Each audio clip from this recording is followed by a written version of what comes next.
Hello, and welcome back. We're going to look at another Advent of Code problem in Uiua today. The last one seemed pretty popular. I think a lot of people are excited about this language, so I figure it's worth a second look. And also some of the feedback that I got was a lot of people that watched the last Uiua video were not necessarily familiar with APL or the other videos that I've done on APL. So I will try and do this video without, you know, assuming prior knowledge of APL or comparing against it too much. But without further ado, let's jump in. We are going to be looking at a certified classic Advent of Code problem. This is 2021 day 4, giant squid. When you're working on Advent of Code problems, there's a ton of flavor text that you can enjoy on your own time. I'm going to skip most of it, as I usually do. But the basic idea is that we are playing bingo against a giant squid. Now, bingo, if you haven't played it, basically you have a card that has like a grid of numbers on it. In this problem, all the grids of numbers are 5 by 5. We know that ahead of time. Some numbers are called out, and each number is marked on every card that has that number. And it says numbers may not appear on all boards. That's fine.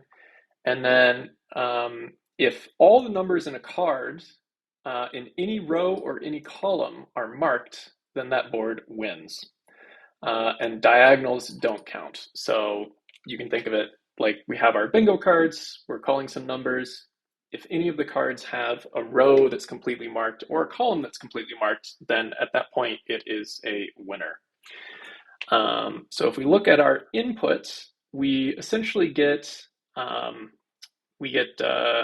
text file here, and then the first row is the numbers that are going to be called, and then there's some blank lines, and then we have our 5 by 5 bingo boards, also separated by blank lines. And yeah, these are just some examples of calling different numbers. You can see down here that finally, when one of the numbers is drawn, 24, this third bingo card has its first row completely marked, and so it becomes a winner at that point. When you find the winner, there's a scoring function, which we will get to later. We'll look in more detail at that. But problem 1 says, figure out which board will win first, and then what's the final score of that board. Okay, fair enough. And then part 2 is the same thing, except we need to figure out which board will win last and what the score of it is. So yeah, that's the idea of day 4 here. So here in UiuaPad, which I'll link the URL for this if you want to follow along. But we have our multi-line string literal here of the test input from the problem description. And by the way, if you are following along, just note that these empty lines here, you need a space after the $sign, otherwise you get an error. So just keep that in mind. So we have our problem input P, and again, just like last video, these items will show up on the stack here. The stack should be read from bottom to top. So the most recently pushed item onto the stack is going to be at the bottom, and it's what your functions will operate on first. So the first thing that we want to do here is we want to parse our lines. As you can see in the input, we have a lot of these character return new line characters. These represent line breaks, so we'll want to break apart our input based on that. We could do comma /r/n, and this gives us a sandwich with the character return new line in the middle. We can do membership to get a Boolean vector where you can see the ones here where the new line characters match. However, we want the not new line characters, so we do a not there. And then we can do partition box to get boxed rows of all of our lines in the input. So we'll call this R for like parsed input, I guess. Let's go ahead and parse the first line first. So if we look at the first row of R, we have our numbers here that are going to be called. We can unbox it to get the actual string. And then just like we parsed with lines, we can do the same sort of thing here where we have a comma character and we'll sandwich that. And we can do not equal here because it's a scalar. And instead of partition box, we can just go ahead and parse right away. So we'll do partition parse. And that gives us a list of numbers here. Quick aside, in case you haven't seen the previous Uiua video. The way that you enter characters is basically up here. Each of the glyphs has a name associated with it. And if you type at least a 3-letter prefix of any of these names, and then you run the program, the formatter will convert those into glyphs and run the program and give you your output. So you don't have to install a special key map. You don't need any leader keys. You can just type the names of the glyphs and the formatter will figure it out. Okay, so we have our numbers here that are going to be called. We can assign this in, I guess, for numbers. Naming things is hard. I guess that's part of why people are excited about Uiua and tacit programming in general. So let's see. Oh, okay. And then next we want to parse our bingo boards. So we can drop the first row of R, and basically we don't know how many boards we're going to get necessarily in the actual problem input. We can see that we have 3 here, but in the actual input, you don't know how many boards are going to be there. But we do know the shape of each board. It's 5 by 5. So if we look at the shape of this, it's 15. It's divisible by 5. That makes sense. We can reshape this using a nice feature in Uiua that I wish that APL had, which is negative shape indices. So if we do -1, 5 here, we're basically saying, hey, we need to reshape this array. We know that we want like a matrix with 5 columns, but we don't know exactly how many rows there will be. And reshape will look at your data and figure out how many rows there should be and shape things accordingly. So yeah, we can see here, if we look at the shape of this, we have 3 by 5 matrix of boxed strings. Okay, and then we need to split these strings on spaces. So again, just like before, watch out for this little box that denotes a space character. This is like one of the only times in Uiua where white space actually matters. And then we can perform a sandwich, just like we do with all of our other parsing. Not equals here, and we get a boxed list of a matrix of boxed Boolean vectors. Say that 3 times fast. If we look at the shape of both of these, we can see that they're both 3, 5. And so what we can do is we can say, we can use the each modifier, and then each will basically look at the items that you have on the stack and we'll use its function in an element-wise fashion. So for each element in our box strings and for each element in our boxed Boolean vectors, it will perform some sort of function. The function we want is partition parse, right? But first we have to unbox the values. So this little apostrophe here basically says bind. Maybe it's better if I show you with parentheses first. Right, so this basically gives us a nice higher rank array of all of our numbers. Bind basically says if you have 2 functions and you want to compose them together and you want to say 1 character with regard to parentheses, then you can do that with bind. That's all that means. And if we look at the shape of this, we have 3 boards of 5 by 5 each. Makes sense. So we'll call this B for boards.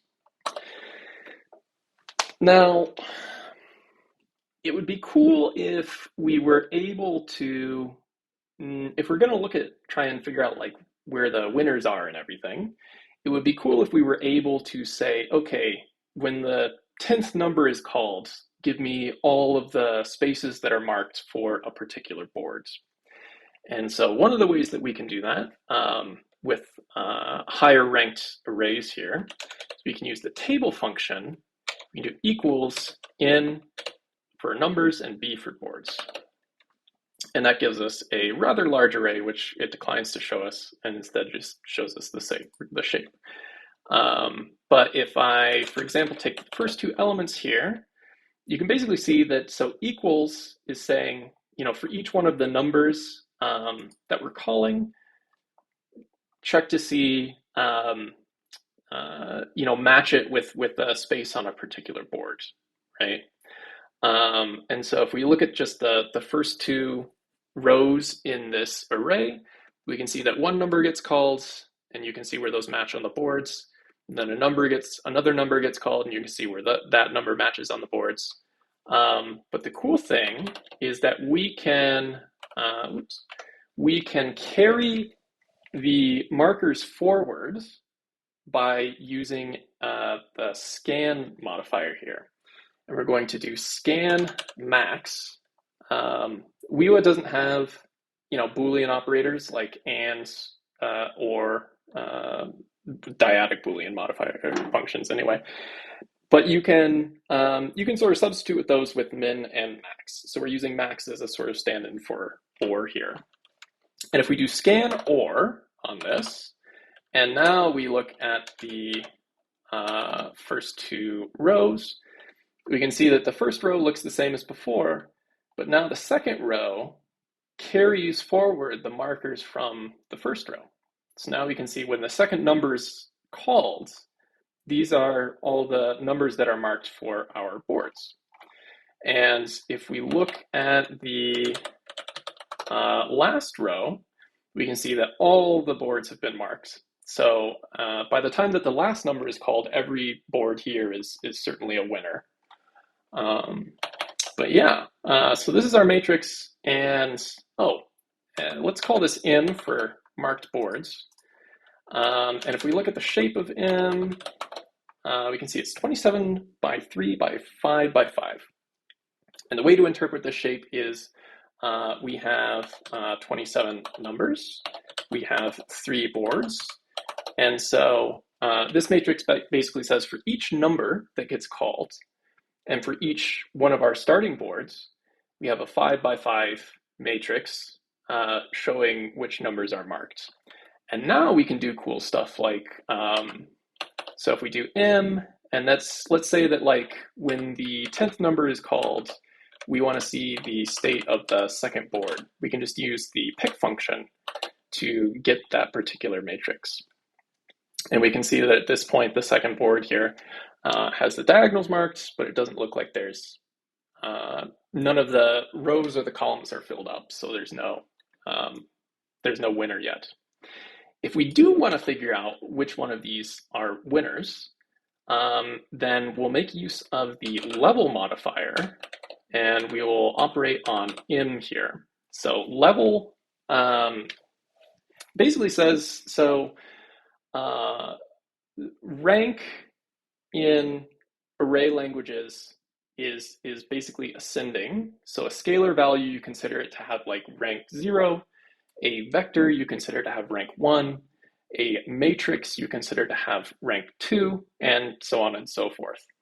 The rank of our im here is 4, but we're going to operate on each matrix individually by saying level 2 here. And we're going to run a function on each one of those matrices. We can check which columns are winners if we do a slash or a reduce. Let me think about this. It would be a reduce and, so that'll be min, right? And then what we want is if any of the columns are winners, we want to If any of the columns are winners, we want to return a simple Boolean value saying whether or not there was a winner there. And for that, we can use max, which is the stand-in for or. And you get something that looks like this. However, this is just for columns. We also want to check for rows. And we can do that while maintaining the same functions if we duplicate the item on the array, transpose it, so that, basically we're flipping the rows and the columns. And now we can say, okay, I want to run this this and reduction on both the matrix and the transposed form of that matrix. And then I want to join the resulting vectors together. And if any of them are ones, that's what this or reduction does here, then I want to return a 1, else return 0. And yeah, so this is the resulting matrix. Let's transpose this so we can see the whole thing. And if we look at the shape of this, this is basically, the shape is for each board, for each number, we return a 0 or 1 saying whether the board has won yet or not. You can see that basically once a board is won, it stays winning. This makes sense. But each one of the boards become winners at different points, at different numbers that have been called. And so if we want to figure out when each board becomes a winner, we can operate on the rows with the row modifier, or the row modifier. And we can use where to get the indices of all of the ones in an array. And if we do this on each row, we can see these are all the indices of all the ones, but actually we don't care about all of the indices. We just want the first one. Okay, this vector right here gives you all of the information you need in order to determine, which board wins first and which board wins last. The position of each one of these numbers corresponds to one of our boards. You can see there's 3 numbers here. We started with 3 boards. And these numbers are the indices of the number that was called when the board became a winner. So the first board to win would be the 3rd board when the 11th number is called, right? And the last board to win will be this 2nd board when the number 14 is called. So this vector, which we'll call I for indices, I guess, basically has everything that we need in order to solve, parts 1 and 2, right? Okay, so we have I. If we want to find the first boards, then we can use the rise function, which will, it generates a list of indices where if you feed it into something like select, it will sort a particular array. So we can see that this is now sorted ascending.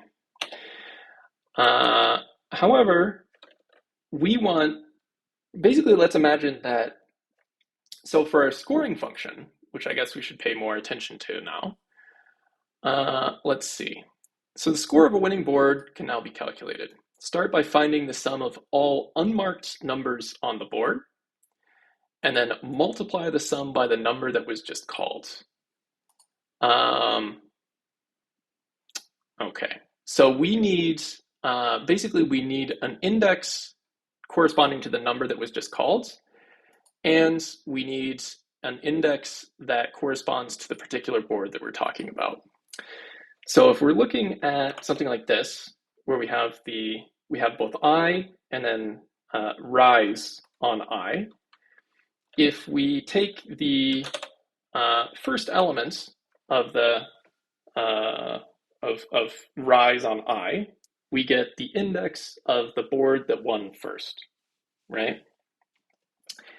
And if we take the first of the select on I, we get the index of the number that the winning board became winning on. And so if we do fork first select first, this will give us both values, right? So this is the index of the winning number, and this is the index of the winning board. Now let's imagine that we had a scoring function that took these as arguments and returned the score. I'll just comment this out for right now. Okay, so we have 11 and 2 on the stack. We will need several pieces of information in order to calculate the score. One of the first things that we'll need is the actual winning number rather than the index. So to find the winning number, we can use diff in to put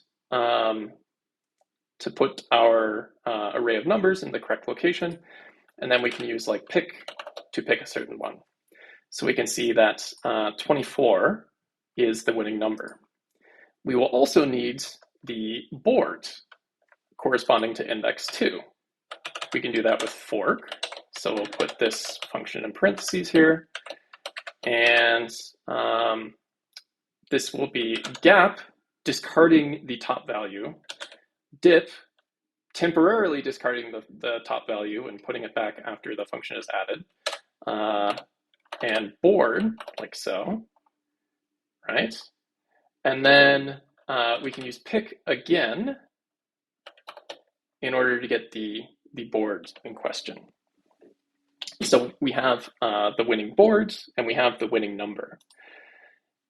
However, we need to find all of the unmarked numbers, which means that we need the state of the board when the number was called. And for that, we're going to use in, and we're just going to chain fork here because we're getting a third value now. That'll be, let's see, so we want to join the values together. So we have a vector of 11 and 2, and then we'll dip and place in underneath it. And now we can use pick to index into m, and this gives us the state of the board when that number was called, right? However, these ones represent marked numbers, and we want unmarked numbers. So we'll just use the not function here to switch those around. So now we have everything on the stack that we need to compute the final score. And this is just going to be, so we can take, these are zeros and ones. These two matrices are the same shape, so we can just multiply them together. And then we'll do D shape to flatten it. We use reduce plus to add them together. And we will multiply the two values together to get a score of 4,512, which is the score of the first winning board for our test input. So we'll call this S. We'll get rid of the numbers on the end here. And if we look at how we calculated these values before, and now we run S on it, we get our part 1 answer. To find part 2, to find part 2 and part 1 kind of at the same time, we can do all the same thing, except we're going to use some combinators. So I'll comment this out for right now. Let's say that we have I, and we say fork, rise, fall. So now we've sort of calculated the indices for sorting ascending and sorting descending. Sorting descending is the same as like, this first index is now going to be the index that corresponds to the maximum value. And if we duplicate I there, and then if we dip and, what is this function actually called? Over, duplicate the second to top value on the top of the stack. Now our stack looks like this, right? And we can do, we're going to use both fork, first select, first. And this is the same function as we were using up here, except that now we're calling it on both of the values, right? So Yeah, this is 11 and 2 were the values for the first winning board, and 14 and 1 are the values for the last winning board. We can run our scoring function on both of them. And if we join them together, we get 4,512 for part 1, which we already verified was correct, and 1,924 for part 2, which is correct for the test input.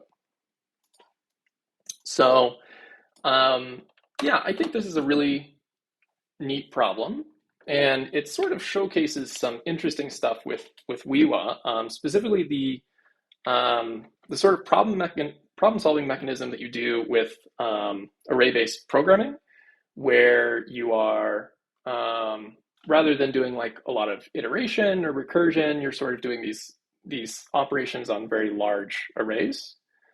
And we had the opportunity to do some cool stuff with combinators. Oh, and these, if you want to save a couple of characters, these can actually be these can actually use bind instead of parentheses as well.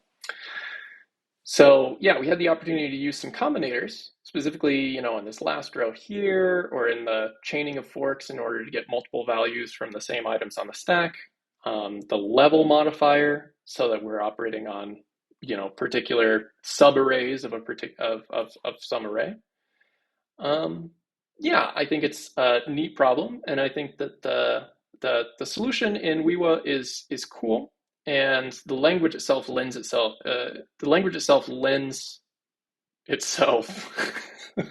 to solving these type of problems, I feel. So yeah, that is 2021 day 4 in Uiua. Again, might do a couple more videos. Let's see. Let me know what you think. Thanks for tuning in.